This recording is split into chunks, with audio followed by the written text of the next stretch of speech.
নিজের মনকে, বিবেককে প্রশ্ন করবেন সততার সাথে আয়নার সামনে দাঁড়িয়ে, সত্যি কি আপনি আপনার জ্ঞান দিয়ে সমাজের কোনো খেদমত করেছেন কিনা, নাকি আপনি জ্ঞানটা অর্জন করতে চাচ্ছেন শুধুমাত্র একটা সার্টিফিকেট অর্জন করা, সার্টিফিকেট দিয়ে একটা জব না হলে বিয়ে হবে না, বিয়ে না হলে মেয়ে দিবে না, মেয়ে না দিলে আমি তো জীবনে কিছুই করতে পারবো না। এই তো জীবন চক্রটাতে এমনিই চলছে। তরুণ প্রজন্মকে আমি প্রথমে রিকোয়েস্ট করবো যে একটা আয়াত দিয়ে আলোচনা শুরু করেছে। প্রিয় ভাইরা এবং বোনেরা, আল্লাহ পাক বলেছেন ওয়ামা আতাকুমুর রাসূলু ফাখুযুহু। আল্লাহর আদেশ এটা, যখন আল্লাহ পাক কোনো আদেশ করেন সেটা কিন্তু ফরজ হয়ে যায়। আল্লাহর আদেশ কি হয়? আল্লাহ যখন কোনো আদেশ করেন সেটা কি হয়? ফরজ। আল্লাহ পাক বলেছেন ওয়ামা আতাকুমুর রাসূল ফাখুযুহু।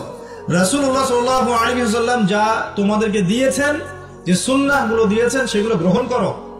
ওয়ামা নাহাকুম আনহু ফান্তাহু। রাসূল যা থেকে নিষেধ করেছেন দূরে থাকো।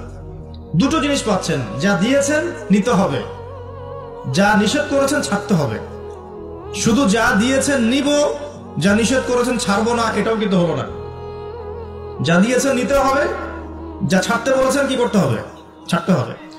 আপনাকে দাড়ি ছাড়তে বলেছেন, ছেড়ে দেন। গোফ কেটে ফেলতে বলেছেন, কেটে ফেলেন। দুটোর উপর আমল হয়ে গেল। ঘুমাচ্ছেন আপনি, কেন মিউজিক শুনতে শুনতে আপনি কানের মধ্যে হেডফোন দিয়ে ঘুমিয়ে যাবেন? এটা কি রাসূলের সুন্নাত হলো নাকি? সুন্দর করে ওযু করবেন, এই রাত্রে থেকে আমল শুরু করেন ইনশাআল্লাহ, আজকে থেকে।